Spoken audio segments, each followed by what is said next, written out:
Sinuspende ang unang araw ng pre-trial hearing sa electoral sabotage case laban kay dating COMELEC Chairman Benjamin Abalos. Ipagpapatuloy ang pagdinig sa susunod na taon dahil hindi pa tapos ang marking of evidence. Mula sa Pasay, may ulat on the spot si Mark Salazar. Mark? Pia, tama, no?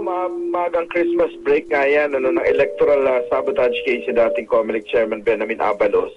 At first day pa nga lang ng trial, ang pre-trial hearing kanina, suspendido agad dahil hindi rin makausad dahil sa hiling na daw magkabilang panig na bigyan sila ng panahon para sa marking of evidence.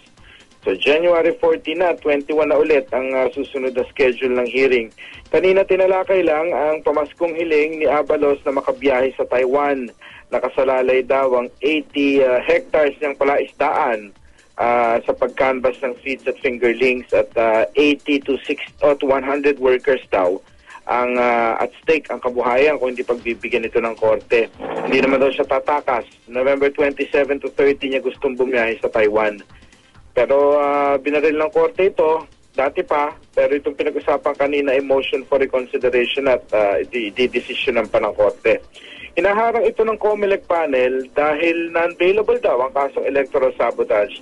Naka-bail na nga raw si Abalos, gusto naman ngayon daw lumabas ng bansa, sobra-sobra naman daw luwag na ang hinihingi ng akusado sa korte. 8:30 a.m. ang pagdinig ng schedule pero mag-aalas 10 na ay hindi pa nagsisimula kaya bad trip si Abalos. Nung siya raw ang RTC judge sa Mandaluyong, contempt daw siya ng contempt sa mga nalilate.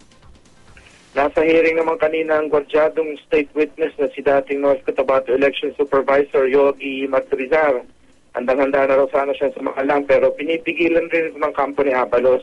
Sabi ni Abalos, dapat intayin ang Pasay RTC Branch 112 na desisyon ng Court of Appeals ang apilan nila na ibalik si Martirezar bilang akusado at hindi state witness.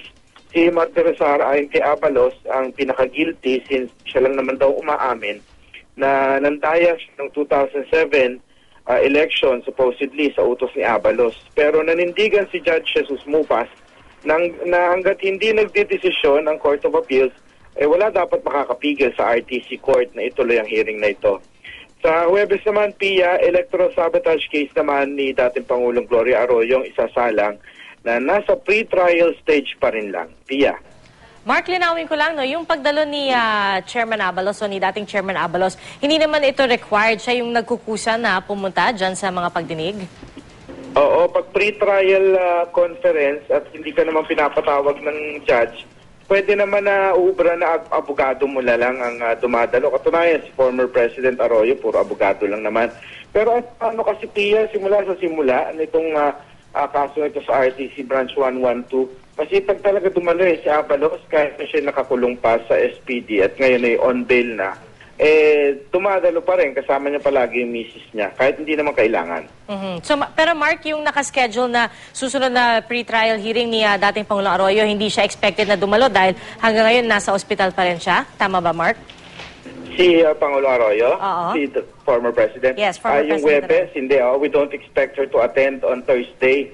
Ito ay abogado rin lang at saka ito'y kung hindi naman siya ipapatawag ng korte, hindi. Dahil as much as possible, ayaw rin naman nila, even yung COMELEC ayaw rin nila kasi masyadong maabala yung security arrangement. Kailangan, they acknowledge na medyo malaking abala rin para sa PNP, para yun siya parito sa korte.